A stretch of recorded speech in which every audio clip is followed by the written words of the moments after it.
امام مسلم نے ایک اور سند بیان کر کے کہا کہ اس سند کے ساتھ روایت میں لوٹی ہوئی چیز کی عمدگی کا ذکر نہیں ہے، اور ایک اور سند بیان کر کے فرمایا اس روایت میں سرے سے لوٹ کا تذکرہ ہی نہیں ہے۔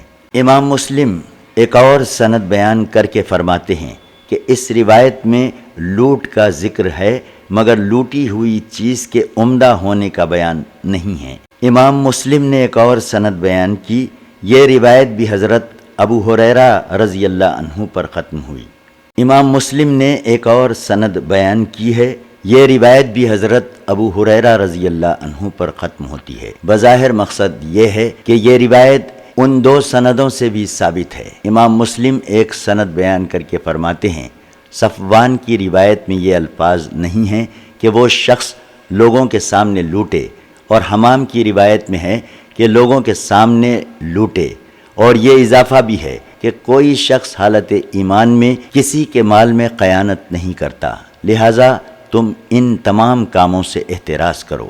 حضرت ابو ہریرہ رضی اللہ عنہ بیان کرتے ہیں کہ رسول اللہ صلی اللہ علیہ وسلم نے فرمایا کوئی شخص حالت ایمان میں زنا نہیں کرتا، اور نہ کوئی شخص حالت ایمان میں چوری کرتا ہے، اور نہ کوئی شخص حالت ایمان میں شراب پیتا ہے، لیکن ان افعال کے باوجود توبہ کی گنجائش رہتی ہے۔ امام مسلم نے ایک اور سند بیان کر کے فرمایا اس سند کے ساتھ بھی یہ حدیث مروی ہے۔ منافق کی صفات کا بیان۔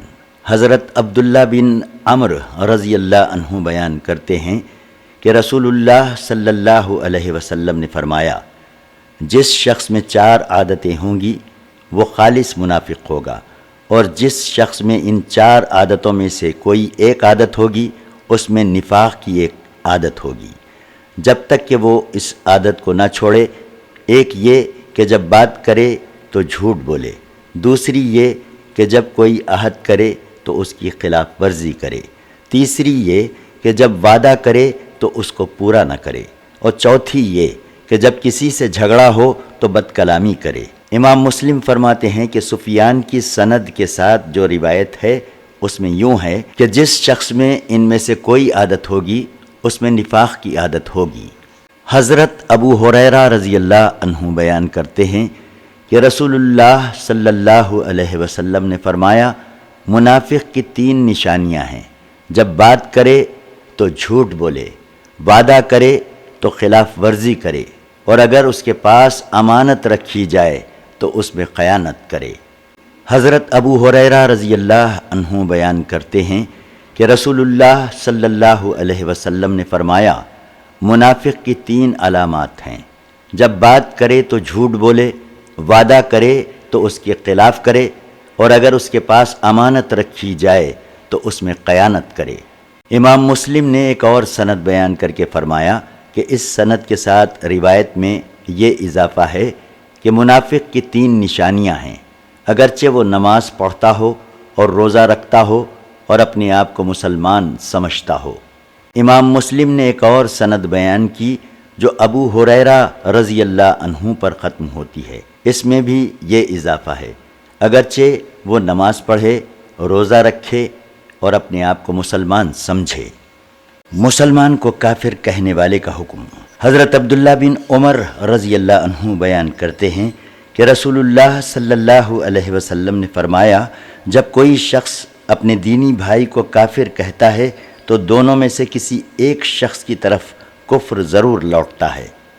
حضرت عبداللہ بن عمر رضی اللہ عنہ فرماتے ہیں کہ رسول اللہ صلی اللہ علیہ وسلم نے فرمایا جس شخص نے اپنے کسی دینی بھائی سے کہا اے کافر، تو کفر دونوں میں سے ایک کی طرف ضرور لوٹے گا۔ اگر وہ شخص واقعی کافر ہو گیا تھا تو ٹھیک ہے، ورنہ کفر کہنے والے کی طرف لوٹ آئے گا۔ علم کے باوجود اپنے باپ کے نسب سے انکار کرنے والے کے ایمان کا حال۔ حضرت ابو ذر رضی اللہ عنہ بیان کرتے ہیں کہ رسول اللہ صلی اللہ علیہ وسلم نے فرمایا جس شخص نے علم کے باوجود اپنے نسب کے خلاف کسی اور سے نسب قائم کیا اس نے کفر کیا، اور جس شخص نے دوسرے کی چیز پر دعویٰ کیا وہ ہم میں سے نہیں ہے، وہ اپنا ٹھکانہ جہنم میں بنا لے، اور جس نے کسی شخص کو کافر یا دشمن خدا کہہ کر پکارا حالانکہ وہ ایسا نہیں ہے تو یہ کفر اس کی طرف لوٹ آئے گا۔ حضرت ابو ہریرہ رضی اللہ عنہ بیان کرتے ہیں کہ رسول اللہ صلی اللہ علیہ وسلم نے فرمایا، اپنے آبا کے نسب کا انکار نہ کرو، جس شخص نے اپنے باپ کے نسب سے انکار کیا وہ کافر ہو گیا۔ حضرت ابو عثمان بیان کرتے ہیں کہ جب زیاد کے بھائی ہونے کا دعویٰ کیا گیا تو میں نے ابو بکرہ سے ملاقات کی۔ زیاد ان کا ماجایا بھائی تھا اور ان سے کہا، یہ تم نے کیا کیا؟ میں نے کہا، میں نے حضرت سعد بن ابی وقاص رضی اللہ عنہ کو یہ کہتے ہوئے سنا ہے کہ میں نے خود اپنے کانوں سے سنا ہے، رسول اللہ صلی اللہ علیہ وسلم نے فرمایا، جس مسلمان نے اپنا نسب اپنے باپ کے علاوہ کسی اور شخص سے منسوب کیا اس پر جنت حرام ہے۔ حضرت ابو بکرہ نے کہا کہ میں نے بھی رسول اللہ صلی اللہ علیہ وسلم سے یہی سنا ہے۔ حضرت ابو بکرہ رضی اللہ عنہ بیان کرتے ہیں کہ میں نے خود اپنے کانوں سے سنا اور میں نے دل میں یاد رکھا کہ محمد صلی اللہ علیہ وسلم نے فرمایا، جس شخص نے اپنا باپ کسی اور شخص کو بنایا حالانکہ وہ جانتا تھا کہ وہ اس کا باپ نہیں ہے تو اس پر جنت حرام ہے۔ اس کا بیان کہ مسلمان کو برا کہنا فسق ہے اور اس سے قتال کرنا کفر ہے۔ حضرت عبداللہ بن مسعود رضی اللہ عنہ بیان کرتے ہیں کہ رسول اللہ صلی اللہ علیہ وسلم نے فرمایا کہ مسلمان کو برا کہنا فسق ہے اور اس سے لڑنا کفر ہے۔ راوی کہتا ہے کہ میں نے ابو وائل سے پوچھا، کیا تم نے حضرت عبداللہ بن مسعود سے خود سنا ہے کہ وہ اس حدیث کو رسول اللہ صلی اللہ علیہ وسلم سے روایت کرتے ہیں؟ ابو وائل نے کہا کہ ہاں۔ امام مسلم نے ایک اور سند بیان کر کے یہ فرمایا، اس سند سے بھی یہ روایت اسی طرح منقول ہے۔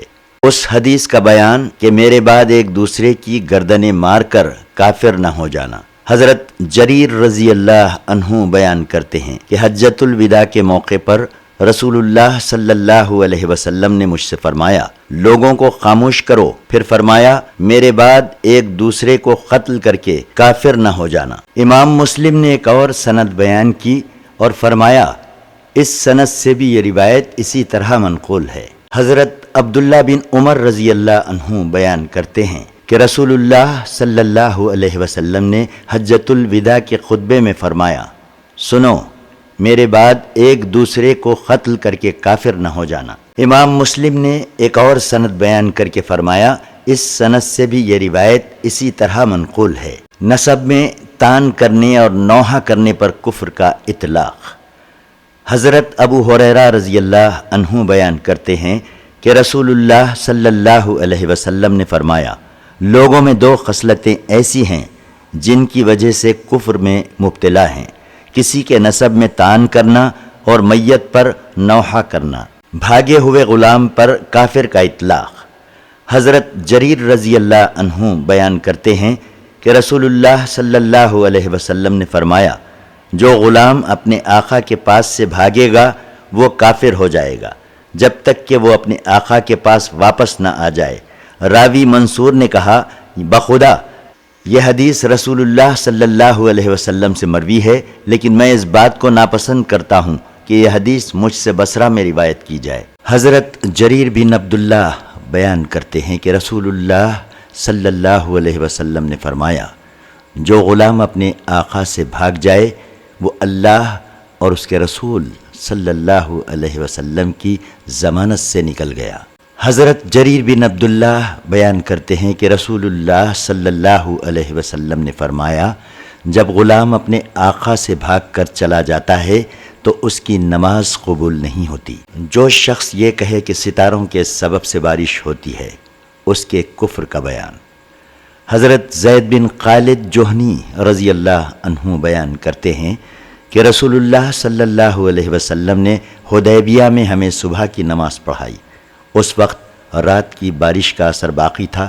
نماز سے فارغ ہو کر آپ حاضرین کی جانب متوجہ ہوئے اور فرمایا، کیا تم جانتے ہو کہ تمہارے رب نے کیا فرمایا؟ صحابہ نے عرض کیا، اللہ اور اس کا رسول ہی خوب جانتا ہے۔ آپ صلی اللہ علیہ وسلم نے فرمایا کہ اللہ تعالیٰ نے فرمایا کہ میرے بندوں میں سے بعض کی صبح ایمان پر اور بعض کی صبح کفر پر ہوئی ہے۔ جس شخص نے کہا کہ ہم پر خدا کے فضل و کرم سے بارش ہوئی، اس نے مجھ پر ایمان رکھا اور ستاروں کا کفر کیا، اور جس نے کہا کہ فلاں ستاروں کی تاثیر سے بارش ہوئی، اس نے میرا کفر کیا اور ستاروں پر ایمان رکھا۔ حضرت ابو ہریرہ رضی اللہ عنہ بیان کرتے ہیں کہ رسول اللہ صلی اللہ علیہ وسلم نے فرمایا، کیا تمہیں نہیں معلوم کہ تمہارے رب نے کیا فرمایا؟ اس نے فرمایا، میں اپنے بندوں کو جب کوئی نعمت دیتا ہوں تو ان میں سے ایک گروہ اس کی ناشکری کرتا ہے، کہتا ہے کہ یہ نعمت مجھ کو فلاں ستارے یا ستاروں سے ملی ہے۔ حضرت ابو ہریرہ رضی اللہ عنہ بیان کرتے ہیں کہ رسول اللہ صلی اللہ علیہ وسلم نے فرمایا، اللہ تعالیٰ آسمان سے جو برکت بھی نازل کرتا ہے، انسانوں میں سے ایک گروہ اس کی ناشکری کرتا ہے۔ اللہ تعالیٰ بارش نازل فرماتا ہے اور وہ گروہ کہتا ہے کہ فلاں ستارے نے بارش برسائی۔ حضرت عبداللہ بن عباس رضی اللہ عنہ بیان کرتے ہیں کہ رسول اللہ صلی اللہ علیہ وسلم کے زمانے میں بارش ہوئی۔ نبی کریم صلی اللہ علیہ وسلم نے فرمایا، صبح کو بعض لوگوں نے شکر کیا اور بعض نے ناشکری۔ شکر گزاروں نے کہا یہ اللہ تعالیٰ کی رحمت ہے، اور ناشکروں نے کہا یہ فلاں فلاں ستاروں کا اثر ہے۔ حضرت ابن عباس رضی اللہ عنہ نے کہا، اس موقع پر یہ آیت نازل ہوئی، فلا اقسم بمواقع النجوم، میں ستاروں کے گرنے کی جگہ کی قسم کھاتا ہوں۔ پھر اس آیت کو پڑھتے رہے یہاں تک کہ وَتَجْعَلُونَ رِزْقَكُمْ أَنَّكُمْ تُكَذِّبُونَ تک پڑھا، تم جھوٹ اور باطل کو اپنا رزق بناتے ہو۔ انصار اور حضرت علی سے محبت رکھنا ایمان کی اور ان سے بغض رکھنا نفاق کی علامت ہے۔ حضرت انس بن مالک رضی اللہ عنہ بیان کرتے ہیں کہ رسول اللہ صلی اللہ علیہ وسلم نے فرمایا، نفاق کی علامت انصار سے بغض رکھنا اور ایمان کی علامت انصار سے محبت رکھنا ہے۔ حضرت انس بن مالک رضی اللہ عنہ بیان کرتے ہیں کہ رسول اللہ صلی اللہ علیہ وسلم نے فرمایا، انصار کی محبت ایمان کی نشانی اور ان سے بغض رکھنا نفاق کی نشانی ہے۔ حضرت برا بن عازب رضی اللہ عنہ بیان کرتے ہیں کہ رسول اللہ صلی اللہ علیہ وسلم نے انصار کے بارے میں فرمایا کہ ان سے صرف مومن محبت کرتا ہے اور ان سے صرف منافق ہی بغض رکھتا ہے۔ جو ان سے محبت کرے گا اس سے اللہ تعالی محبت کرے گا، اور جو ان سے بغض رکھے گا اس سے اللہ بغض رکھے گا۔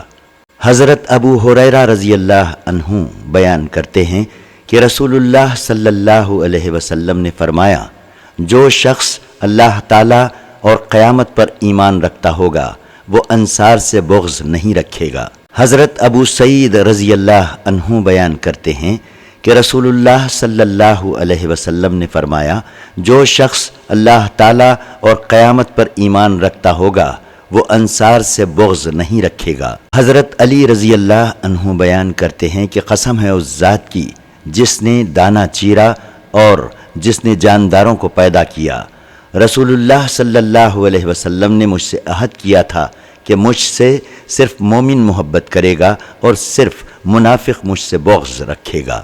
عبادت کی کمی سے ایمان کا کم ہونا اور کفر کا کفران نعمت پر اطلاق۔ حضرت عبداللہ بن عمر رضی اللہ عنہ بیان کرتے ہیں کہ رسول اللہ صلی اللہ علیہ وسلم نے ارشاد فرمایا، خواتین تم صدقہ کیا کرو اور بکثرت استغفار کیا کرو، کیونکہ میں نے تم لوگوں کو جہنم میں بکثرت دیکھا۔ ان میں سے ایک صاحب عقل خاتون نے کہا، یا رسول اللہ صلی اللہ علیہ وسلم، جہنم میں ہماری اکثریت کس سبب سے ہوگی؟ آپ صلی اللہ علیہ وسلم نے فرمایا، کیونکہ تم بکثرت لعنت کرتی ہو اور شوہر کی نافرمانی کرتی ہو۔ ناقص العقل اور ناقص الدین ہونے کے باوجود دانا اور زیرک شخص کی عقل کو زائل کرنے والا میں نے صرف تمہیں کو دیکھا ہے۔ اس عورت نے پوچھا، یا رسول اللہ صلی اللہ علیہ وسلم، ہماری عقل اور ہمارے دین میں کیا کمی ہے؟ آپ صلی اللہ علیہ وسلم نے فرمایا، عقل کی کمی تو یہ ہے کہ 2 عورتوں کی شہادت ایک مرد کے برابر ہے، اور دین میں کمی یہ ہے کہ ماہواری کے ایام میں تم نماز پڑھ سکتی ہو نہ روزہ رکھ سکتی ہو۔ حضرت ابو سعید خدری رضی اللہ عنہ نے نبی کریم صلی اللہ علیہ وسلم سے اس کی مثل روایت کیا۔ حضرت ابو ہریرہ نے نبی کریم صلی اللہ علیہ وسلم سے اس حدیث کی مثل روایت کیا جیسے حضرت ابن عمر نے نبی کریم صلی اللہ علیہ وسلم سے روایت کیا ہے۔ نماز ترک کرنے پر کفر کا اطلاق۔ حضرت ابو ہریرہ رضی اللہ عنہ بیان کرتے ہیں کہ رسول اللہ صلی اللہ علیہ وسلم نے فرمایا، جب ابن آدم سجدے کی آیت تلاوت کر کے سجدہ کر لیتا ہے تو شیطان روتا ہوا بھاگ جاتا ہے اور کہتا ہے کہ ہائے افسوس، ابن آدم کو سجدے کا حکم ہوا اور وہ سجدہ کر کے جنت کا مستحق ہو گیا، اور مجھے سجدے کا حکم ہوا اور میں انکار کر کے جہنم کا مستحق ہو گیا۔ امام مسلم نے ایک اور سند بیان کی اور بتلایا کہ اس سند کے ساتھ یہ روایت اس تغیر کے ساتھ منقول ہے کہ میں نے نافرمانی کی تو میں جہنم کا مستحق ہو گیا۔ نماز ترک کرنے کا بیان۔ حضرت جابر رضی اللہ عنہ بیان کرتے ہیں کہ رسول اللہ صلی اللہ علیہ وسلم نے فرمایا کہ انسان کے کفر اور شرک میں نماز نہ پڑھنے کا فرق ہے۔ حضرت جابر بن عبداللہ رضی اللہ عنہ بیان کرتے ہیں کہ رسول اللہ صلی اللہ علیہ وسلم نے فرمایا، انسان اور اس کے کفر و شرک کے درمیان نماز نہ پڑھنے کا فرق ہے۔ اللہ پر ایمان لانا سب سے افضل عمل ہے۔ حضرت ابو ہریرہ رضی اللہ عنہ بیان کرتے ہیں کہ رسول اللہ صلی اللہ علیہ وسلم سے پوچھا گیا، سب سے افضل عمل کون سا ہے؟ آپ صلی اللہ علیہ وسلم نے فرمایا، اللہ پر ایمان لانا۔ پوچھا گیا، اس کے بعد کون سا عمل؟ آپ صلی اللہ علیہ وسلم نے فرمایا، اللہ کی راہ میں جہاد کرنا۔ عرض کیا گیا، اس کے بعد؟ فرمایا، حج مقبول۔ امام مسلم نے ایک اور سند بیان کر کے فرمایا کہ اس سند سے بھی یہ روایت اسی طرح منقول ہے۔ حضرت ابو ذر رضی اللہ عنہ بیان کرتے ہیں کہ میں نے عرض کیا، یا رسول اللہ صلی اللہ علیہ وسلم، کون سا عمل سب سے افضل ہے؟ آپ صلی اللہ علیہ وسلم نے فرمایا، اللہ پر ایمان لانا اور اس کی راہ میں جہاد کرنا۔ میں نے عرض کیا، کون سا غلام آزاد کرنا سب سے افضل ہے؟ فرمایا، جو اس کے مالک کے نزدیک سب سے عمدہ اور قیمتی ہو۔ میں نے عرض کیا، اگر میں اس کی طاقت نہ رکھ سکوں؟ فرمایا، کسی شخص کے کام میں اس کی مدد کرو یا کسی بے ہنر شخص کے لیے کام کرو۔ میں نے عرض کیا، اگر میں ان میں سے کوئی عمل نہ کر سکوں؟ فرمایا، لوگوں کو اپنے شر سے محفوظ رکھو، یہ بھی تمہاری طرف سے صدقہ ہوگا۔ امام مسلم نے ایک اور سند بیان کر کے فرمایا کہ اس سند کے ساتھ بھی یہ روایت اسی طرح منقول ہے۔ حضرت عبداللہ بن مسعود رضی اللہ عنہ بیان کرتے ہیں کہ میں نے رسول اللہ صلی اللہ علیہ وسلم سے پوچھا، کون سا عمل سب سے افضل ہے؟ آپ صلی اللہ علیہ وسلم نے فرمایا، نماز کو اس کے وقت میں پڑھنا۔ میں نے پوچھا، اس کے بعد؟ فرمایا، والدین کے ساتھ نیکی کرنا۔ میں نے عرض کیا، اس کے بعد؟ فرمایا، اللہ کی راہ میں جہاد کرنا۔ حضرت عبداللہ بن مسعود کہتے ہیں کہ میں ابھی کچھ اور بھی پوچھنا چاہتا تھا، لیکن اس خیال سے مزید سوال نہیں کیے کہ کہیں کثرت سوالات سے آپ کی طبیعت پر بار نہ ہو۔ حضرت عبداللہ بن مسعود رضی اللہ عنہ بیان کرتے ہیں کہ میں نے حضور صلی اللہ علیہ وسلم سے عرض کیا، یا رسول اللہ صلی اللہ علیہ وسلم، کس عمل سے جنت کا حصول زیادہ قریب ہوگا؟ آپ صلی اللہ علیہ وسلم نے فرمایا، نمازوں کو ان کے وقت میں پڑھنا۔ میں نے عرض کیا، اس کے بعد؟ فرمایا، اللہ کی راہ میں جہاد کرنا۔ حضرت عبداللہ بن مسعود رضی اللہ عنہ بیان کرتے ہیں کہ میں نے رسول اللہ صلی اللہ علیہ وسلم سے پوچھا کہ اللہ تعالیٰ کو کون سا عمل سب سے زیادہ محبوب ہے؟ فرمایا، نماز کو اس کے وقت میں پڑھنا۔ میں نے عرض کیا، اس کے بعد؟ فرمایا، والدین کے ساتھ نیکی کرنا۔ میں نے عرض کیا، اس کے بعد؟ فرمایا، اللہ کی راہ میں جہاد کرنا۔ حضرت عبداللہ بن مسعود رضی اللہ عنہ کہتے ہیں کہ میں نے انہی سوالات پر اکتفا کی، اگر میں اور پوچھتا تو حضور صلی اللہ علیہ وسلم اور بتلا دیتے۔ امام مسلم نے ایک اور سند بیان کی اور فرمایا، اس سند سے بھی یہ روایت اسی طرح منقول ہے۔ حضرت عبداللہ بن مسعود رضی اللہ عنہ بیان کرتے ہیں کہ رسول اللہ صلی اللہ علیہ وسلم نے فرمایا، سب سے افضل عمل وقت پر نماز پڑھنا اور ماں باپ کے ساتھ نیکی کرنا ہے۔ سب سے بڑا گناہ شرک ہے اور اس کے بعد بڑے گناہوں کا بیان۔ حضرت عبداللہ بن مسعود رضی اللہ عنہ بیان کرتے ہیں کہ میں نے رسول اللہ صلی اللہ علیہ وسلم سے پوچھا، اللہ تعالیٰ کے نزدیک کون سا گناہ سب سے بڑا ہے؟ آپ صلی اللہ علیہ وسلم نے فرمایا، یہ کہ تم کسی چیز کو اللہ تعالیٰ کا شریک بناؤ حالانکہ اس نے تم کو پیدا کیا ہے۔ میں نے عرض کیا، واقعی یہ بہت بڑا گناہ ہے؟ اس کے بعد کون سی چیز بڑا گناہ ہے؟ آپ صلی اللہ علیہ وسلم نے فرمایا، تم اپنی اولاد کو اس خوف سے قتل کر ڈالو کہ وہ تمہارے ساتھ کھانا کھائے گی۔ میں نے پوچھا اس کے بعد؟ فرمایا، یہ کہ تم اپنے پڑوسی کی بیوی کے ساتھ بدکاری کرو۔ حضرت عبداللہ بن مسعود رضی اللہ عنہ بیان کرتے ہیں کہ ایک شخص نے رسول اللہ صلی اللہ علیہ وسلم سے سوال کیا، اللہ تعالیٰ کے نزدیک کون سا گناہ سب سے بڑا ہے؟ آپ صلی اللہ علیہ وسلم نے فرمایا، یہ کہ تم کسی چیز کو اللہ تعالیٰ کا شریک بناؤ حالانکہ اللہ نے تم کو پیدا فرمایا ہے۔ اس شخص نے عرض کیا، اس کے بعد؟ آپ صلی اللہ علیہ وسلم نے فرمایا، تم اپنی اولاد کو اس خوف سے قتل کر ڈالو کہ وہ تمہارے ساتھ کھانا کھائے گی۔ اس نے پوچھا اس کے بعد؟ آپ صلی اللہ علیہ وسلم نے فرمایا، یہ کہ تم اپنے پڑوسی کی بیوی سے بدکاری کرو۔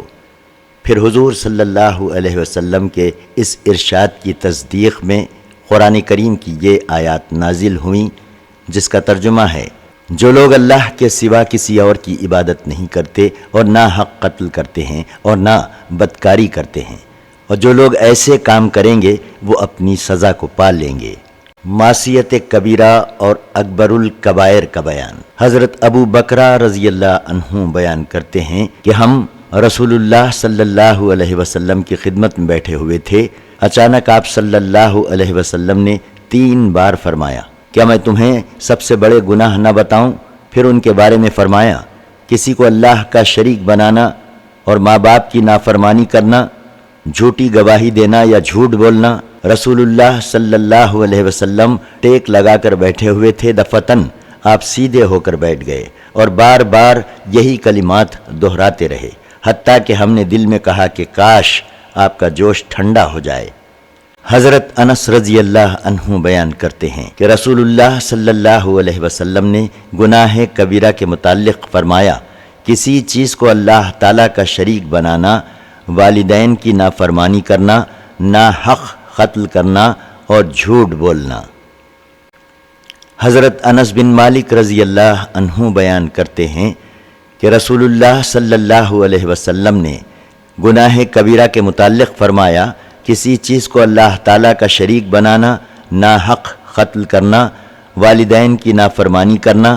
پھر فرمایا، کیا میں تم کو سب سے بڑا گناہ نہ بتاؤں؟ فرمایا، جھوٹ بولنا یا جھوٹی گواہی دینا۔ حضرت انس کہتے ہیں کہ میرا غالب گمان یہ ہے کہ آپ نے جھوٹی گواہی فرمایا۔ حضرت ابو ہریرہ رضی اللہ عنہ بیان کرتے ہیں کہ رسول اللہ صلی اللہ علیہ وسلم نے فرمایا، 7 ہلاک کرنے والے گناہوں سے بچو۔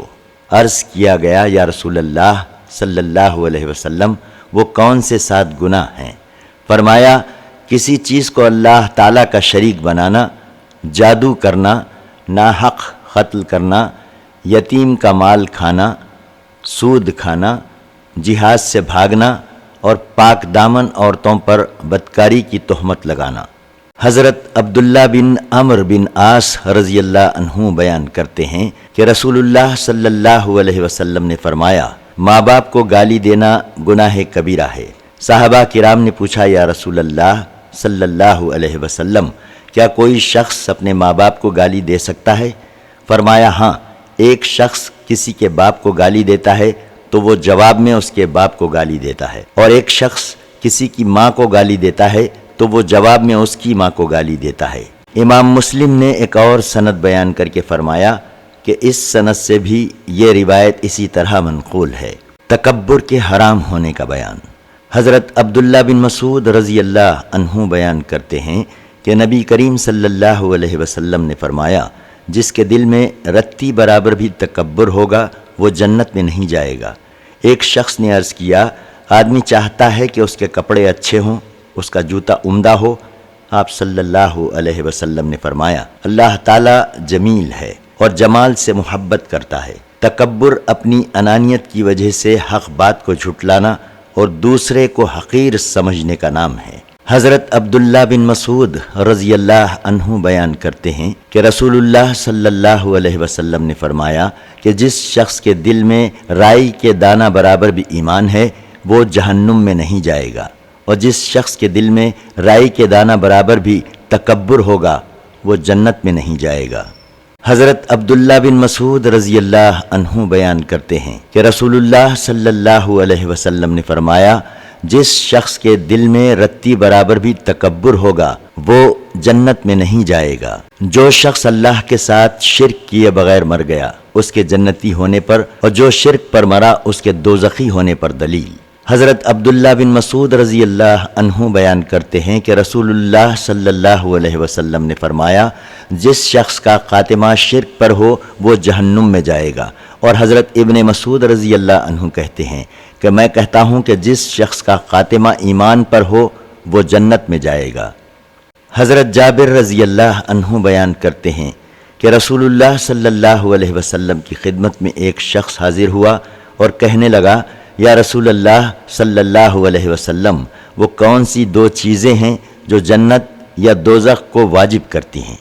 رسول اللہ صلی اللہ علیہ وسلم نے فرمایا جس شخص کا خاتمہ ایمان پر ہو وہ جنت میں جائے گا، اور جس شخص کا خاتمہ شرک پر ہو وہ جہنم میں جائے گا۔ حضرت جابر بن عبداللہ رضی اللہ عنہ بیان کرتے ہیں کہ جو شخص اللہ تعالیٰ سے اس حال میں ملاقات کرے کہ اس نے کسی کو اللہ تعالیٰ کا شریک نہ بنایا ہو وہ جنت میں جائے گا، اور جس شخص نے اللہ تعالیٰ سے اس حال میں ملاقات کی ہو کہ وہ کسی کو اللہ کا شریک بنا چکا ہو تو وہ جہنم میں داخل ہوگا۔ امام مسلم نے ایک اور سند بیان کی اور بتلایا کہ اس سند سے بھی یہ روایت اسی طرح منقول ہے۔ حضرت ابو ذر رضی اللہ عنہ بیان کرتے ہیں کہ نبی کریم صلی اللہ علیہ وسلم نے فرمایا کہ میرے پاس جبرائیل علیہ السلام آئے اور مجھے بشارت دی کہ جو شخص آپ کی امت میں سے اس حال میں فوت ہوا کہ اس نے شرک نہ کیا ہو وہ جنت میں داخل ہو جائے گا۔ میں نے کہا اگرچہ وہ زنا یا چوری کرتا ہو؟ کہا اگرچہ وہ زنا اور چوری کرتا ہو۔ حضرت ابو ذر غفاری رضی اللہ عنہ بیان کرتے ہیں کہ میں رسول اللہ صلی اللہ علیہ وسلم کی خدمت میں حاضر ہوا۔ حضور صلی اللہ علیہ وسلم ایک سفید کپڑا اوڑے سو رہے تھے۔ میں دوبارہ حاضر ہوا، اس وقت بھی آپ سو رہے تھے۔ میں تیسری بار حاضر ہوا تو آپ صلی اللہ علیہ وسلم بیدار ہو چکے تھے۔ میں آپ صلی اللہ علیہ وسلم کے پاس بیٹھ گیا۔ آپ صلی اللہ علیہ وسلم نے فرمایا جو شخص لا الہ الا اللہ کہے اور اسی اعتقاد پر اس کا خاتمہ ہو جائے تو وہ جنت میں جائے گا۔ میں نے عرض کیا اگرچہ وہ زنا اور چوری کرتا ہو؟ آپ صلی اللہ علیہ وسلم نے فرمایا اگرچہ وہ زنا اور چوری کرتا ہو۔ آپ صلی اللہ علیہ وسلم نے فرمایا اگرچہ وہ زنا اور چوری کرتا ہو۔ میں نے 3 بار یہی سوال کیا اور آپ صلی اللہ علیہ وسلم نے یہی جواب دیا۔ چوتھی بار سوال کے جواب میں یوں فرمایا اگرچہ وہ شخص زنا اور چوری کرتا ہو وہ ابو ذر کی ناک پر خاک ڈالتا ہوا جنت میں چلا جائے گا۔ ابو ذر مجلس سے اٹھ گئے اور ذوق و شوق سے بار بار یہ کلمہ دہرا رہے تھے، ابو ذر کی ناک پر خاک ڈالتا ہوا۔ کلمہ پڑھ لینے کے بعد کافر کو قتل کرنا حرام ہے۔ حضرت مقداد بن اسود رضی اللہ عنہ بیان کرتے ہیں کہ میں نے رسول اللہ صلی اللہ علیہ وسلم سے عرض کیا یا رسول اللہ صلی اللہ علیہ وسلم یہ بتلائیے کہ اگر کسی کافر سے میرا مقابلہ ہو اور وہ میرا ہاتھ کاٹ ڈالے اور پھر جب وہ میرے حملے کی زد میں آئے تو ایک درخت کی پناہ میں آ کر کہے میں اللہ کے لیے مسلمان ہو گیا تو میں اس شخص کو اس کے کلمہ پڑھنے کے بعد قتل کر سکتا ہوں؟ رسول اللہ صلی اللہ علیہ وسلم نے فرمایا تم اس کو قتل نہیں کر سکتے۔ میں نے عرض کیا یا رسول اللہ صلی اللہ علیہ وسلم اس نے میرا ہاتھ کاٹنے کے بعد کلمہ پڑھا ہے تو کیا اب میں اس کو قتل نہیں کر سکتا؟ آپ صلی اللہ علیہ وسلم نے فرمایا تم اس کو قتل نہیں کر سکتے۔ اگر تم نے اس کو قتل کر دیا تو وہ اس درجے پر ہوگا جس پر تم اس کو قتل کرنے سے پہلے تھے، اور تم اس درجے پر ہوگے جس درجے پر وہ کلمہ پڑھنے سے پہلے تھا۔ امام مسلم نے اس حدیث کی مختلف اسانید بیان کی اور بتلایا کہ ان اسانید کے ساتھ بھی یہ روایت معمولی تغیر سے منقول ہے۔ مثلا ایک روایت میں یہ ہے کہ جب میں نے اس کو قتل کرنے کا ارادہ کیا تو اس نے کہا لا الہ الا اللہ۔ امام مسلم نے ایک اور سند کے ساتھ بیان کیا اور کہا کہ اس سند کے ساتھ یہ روایت اسی طرح منقول ہے کہ حضرت مقداد بن اسود نے رسول اللہ صلی اللہ علیہ وسلم سے عرض کیا، یا رسول اللہ صلی اللہ علیہ وسلم، اگر میرا کسی کافر سے مقابلہ ہو۔ باقی حدیث حسب سابق ہے۔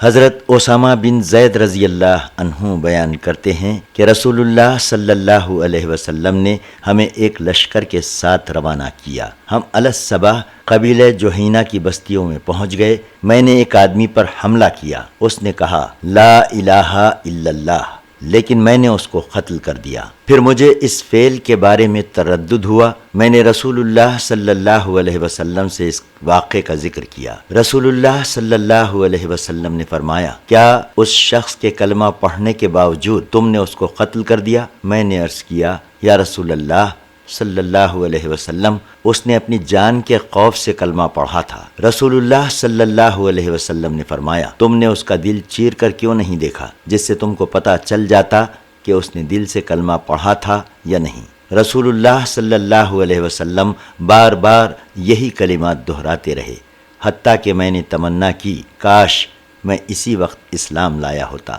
تاکہ اس شخص کے قتل کا گناہ میرے نامہ اعمال میں نہ لکھا جاتا۔ یہ حدیث سن کر سعد نے کہا، خدا کی قسم میں کسی مسلمان سے جنگ نہیں کروں گا حتیٰ کہ حضرت اسامہ اس سے جنگ نہ کرے۔ یہ سن کر ایک شخص نے کہا، کیا اللہ تعالیٰ نے قرآن کریم میں نہیں فرمایا کافروں سے اس وقت تک جنگ کرو جب تک کہ فتنہ مٹ نہ جائے اور اللہ کا دین پھیل جائے؟ سعد نے جواب دیا، ہم فتنہ مٹانے کے لیے جنگ کر چکے ہیں اور تم اور تمہارے ساتھی فتنہ پھیلانے کے لیے جنگ کر رہے ہو۔ حضرت اسامہ بن زید رضی اللہ عنہ بیان کرتے ہیں کہ رسول اللہ صلی اللہ علیہ وسلم نے ہمیں جہاد کے لیے حرقہ کی طرف روانہ کیا، جو قبیلہ جوہینہ کی ایک شاخ ہے۔ ہم صبح وہاں پہنچ گئے اور ان کو شکست دے دی۔ میں نے اور ایک انصاری نے مل کر اس قبیلے کے ایک شخص کو گھیر لیا۔ جب وہ ہمارے حملے کی زد میں آ گیا تو اس نے کہا لا الہ الا اللہ۔ انصاری تو کلمہ سن کر الگ ہو گیا، لیکن میں نے نیزہ مار مار کر اس کو ہلاک کر ڈالا۔ جب ہم واپس آئے تو رسول اللہ صلی اللہ علیہ وسلم کو بھی اس واقعے کی خبر ہو چکی تھی۔ رسول اللہ صلی اللہ علیہ وسلم نے مجھ سے فرمایا، تم نے کلمہ پڑھنے کے باوجود اس کو قتل کر ڈالا؟ میں نے عرض کیا، یا رسول اللہ صلی اللہ علیہ وسلم، اس نے جان بچانے کے لیے کلمہ پڑھا تھا۔ رسول اللہ صلی اللہ علیہ وسلم نے پھر فرمایا، تم نے کلمہ پڑھنے کے باوجود اس کو قتل کر ڈالا؟ حضور صلی اللہ علیہ وسلم بار بار یہ کلمات دہرا رہے تھے اور میں سوچ رہا تھا کہ کاش میں آج سے پہلے اسلام نہ لایا ہوتا۔ صفوان بن محرز بیان کرتے ہیں کہ حضرت جندب بن عبداللہ بجلی رضی اللہ عنہ بیان کرتے ہیں کہ میں نے حضرت عبداللہ بن زبیر رضی اللہ عنہ کے فتنے کے زمانے میں اس بن سلامہ کے پاس پیغام بھیجا کہ تم اپنے ساتھیوں کو جمع کرو، میں ان کے سامنے ایک حدیث بیان کروں گا۔ اس نے قاصد بھیج کر سب کو جمع کر لیا۔ جب یہ لوگ جمع ہو گئے تو حضرت جندب زرد ٹوپی پہنے ہوئے تشریف لائے اور لوگوں سے فرمایا، تم لوگ اپنی اپنی باتوں میں مشغول رہو۔ جب لوگ اپنی باتیں ختم کر کے حضرت جندب کی طرف متوجہ ہوئے تو حضرت جندب نے سر سے ٹوپی اتار کر فرمایا، میں تمہارے پاس رسول اللہ صلی اللہ علیہ وسلم کی ایک حدیث بیان کرنے آیا ہوں۔ رسول اللہ صلی اللہ علیہ وسلم نے مسلمانوں کی ایک فوج مشرکین سے جہاد کے لیے روانہ فرمائی۔ مسلمانوں اور مشرکوں کا مقابلہ ہوا۔ ایک شخص مشرکین میں سے اتنا دلیر تھا کہ جس مسلمان کو مارنا چاہتا تھا مار ڈالتا تھا۔ حضرت اسامہ بن زید اس کی گھات میں تھے۔ جس وقت وہ ان کی تلوار کی زد میں آ گیا تو اس نے کلمہ پڑھتے ہوئے کہا لا الہ الا اللہ، لیکن اس کے باوجود حضرت اسامہ بن زید نے اس کو قتل کر دیا۔ جب رسول اللہ صلی اللہ علیہ وسلم کی خدمت میں فتح کی خوشخبری پہنچی تو بتانے والے نے اس شخص کے قتل کیے جانے کا واقعہ بھی بیان کر دیا۔ رسول اللہ صلی اللہ علیہ وسلم نے حضرت اسامہ کو بلا کر دریافت کیا کہ تم نے اس کو کیوں قتل کیا؟ حضرت اسامہ نے کہا کہ یا رسول اللہ صلی اللہ علیہ وسلم، اس نے مسلمانوں کا قتل کیا تھا اور چند صحابہ کا نام لے کر بتلایا کہ فلاں فلاں کو اس نے شہید کیا ہے۔ میں نے اس پر حملہ کیا جب اس نے تلوار دیکھی تو فوراً کہا لا الہ الا اللہ۔ رسول اللہ صلی اللہ علیہ وسلم نے فرمایا کیا تم نے اس کو قتل کر دیا؟ حضرت اسامہ نے کہا ہاں۔ رسول اللہ صلی اللہ علیہ وسلم نے فرمایا جب قیامت کے دن لا الہ الا اللہ کا کلمہ آئے گا تو تم اس کا کیا جواب دو گے؟ اسامہ نے عرض کیا یا رسول اللہ صلی اللہ علیہ وسلم میرے لیے استغفار کیجئے۔ آپ صلی اللہ علیہ وسلم نے پھر فرمایا قیامت کے دن لا الہ الا اللہ کا کلمہ آئے گا تو تم اس کا کیا جواب دو گے؟ رسول اللہ صلی اللہ علیہ وسلم بار بار یہی کلمات دہراتے رہے کہ جب قیامت کے دن لا الہ الا اللہ کا کلمہ آئے گا تو تم اس کا کیا جواب دو گے؟ نبی کریم صلی اللہ علیہ وسلم کا ارشاد جو شخص ہم پر تلوار اٹھائے وہ ہم میں سے نہیں ہے۔ حضرت عبداللہ بن عمر رضی اللہ عنہ بیان کرتے ہیں کہ جو شخص ہمارے خلاف تلوار اٹھائے گا وہ ہم میں سے نہیں ہے۔ حضرت سلمہ رضی اللہ عنہ بیان کرتے ہیں کہ رسول اللہ صلی اللہ علیہ وسلم نے فرمایا جو شخص ہم پر تلوار اٹھائے وہ ہم میں سے نہیں ہے۔ حضرت ابو موسیٰ رضی اللہ عنہ بیان کرتے ہیں کہ نبی کریم صلی اللہ علیہ وسلم نے فرمایا جو شخص ہم پر تلوار اٹھائے وہ ہم میں سے نہیں ہے۔ نبی کریم صلی اللہ علیہ وسلم کا ارشاد جس نے ہم کو دھوکہ دیا وہ ہم میں سے نہیں ہے۔ حضرت ابو ہریرہ رضی اللہ عنہ بیان کرتے ہیں کہ رسول اللہ صلی اللہ علیہ وسلم نے فرمایا جو شخص ہم پر ہتھیار اٹھائے وہ ہم میں سے نہیں ہے اور نہ وہ جس نے ہم کو دھوکہ دیا۔ حضرت ابو ہریرہ رضی اللہ عنہ بیان کرتے ہیں کہ رسول اللہ صلی اللہ علیہ وسلم ایک غلہ فروخت کرنے والے کے پاس سے گزرے۔ آپ صلی اللہ علیہ وسلم نے اپنا ہاتھ غلے کے اندر ڈالا تو ہاتھ میں کچھ تری محسوس ہوئی۔ رسول اللہ صلی اللہ علیہ وسلم نے پوچھا یہ تری کیسی ہے؟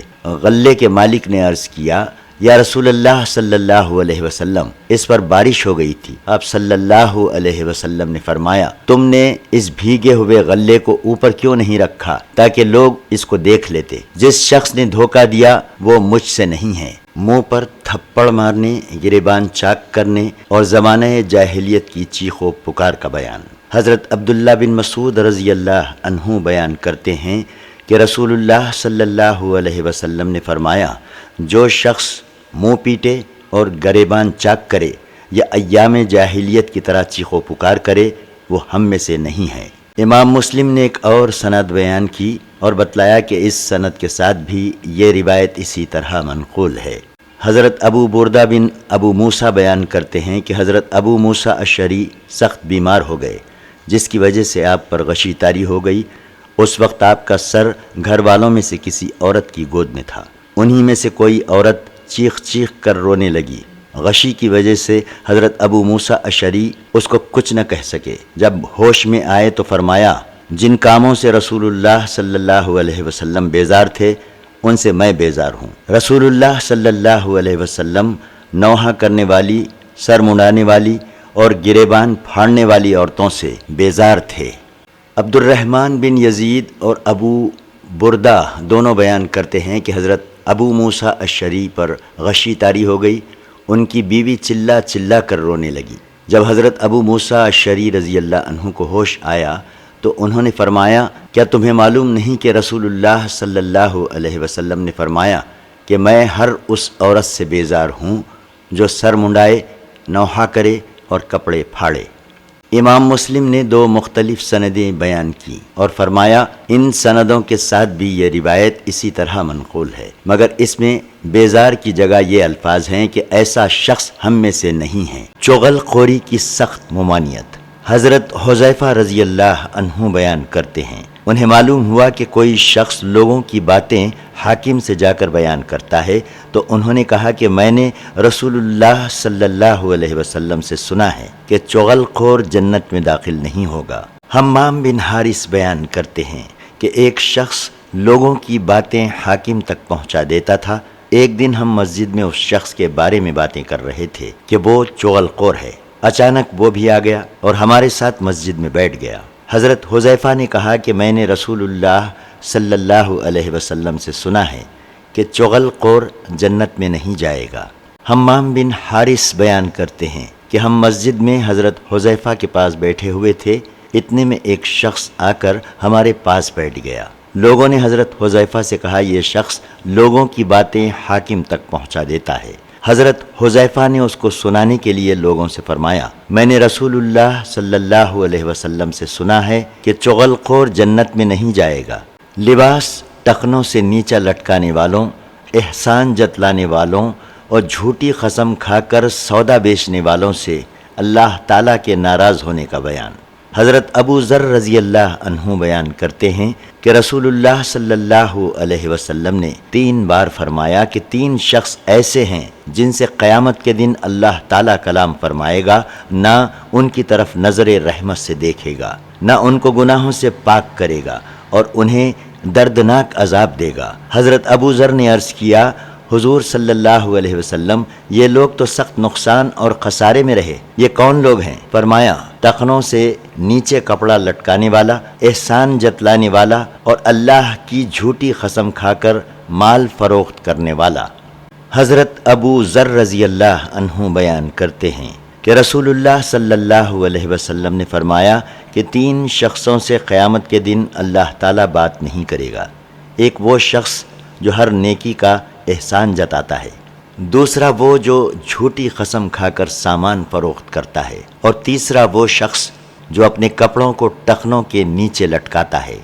امام مسلم نے ایک اور سند بیان کی اور فرمایا اس سند سے بھی یہ روایت اسی طرح منقول ہے، لیکن اس میں یہ الفاظ زائد ہیں کہ 3 شخصوں سے اللہ تعالیٰ بات کرے گا، نہ ان کی طرف نظر رحمت سے دیکھے گا اور نہ انہیں گناہوں سے پاک کرے گا، اور ان کے لیے دردناک عذاب ہے۔ حضرت ابو ہریرہ رضی اللہ عنہ بیان کرتے ہیں کہ رسول اللہ صلی اللہ علیہ وسلم نے فرمایا قیامت کے دن اللہ 3 شخصوں سے بات کرے گا اور نہ انہیں گناہوں سے پاک کرے گا۔ ایک اور روایت میں اس طرح ہے نہ اس کی طرف نظر رحمت سے دیکھے گا اور ان کے لیے دردناک عذاب ہے۔ ایک بوڑھا زانی، دوسرا جھوٹا حاکم، تیسرا مغرور فقیر۔ حضرت ابو ہریرہ رضی اللہ عنہ بیان کرتے ہیں کہ رسول اللہ صلی اللہ علیہ وسلم نے فرمایا 3 شخص ایسے ہیں جن سے اللہ تعالیٰ قیامت کے دن بات کرے گا، نہ ان کی طرف نظر رحمت سے دیکھے گا اور نہ انہیں گناہوں سے پاک کرے گا اور ان کو دردناک عذاب دے گا۔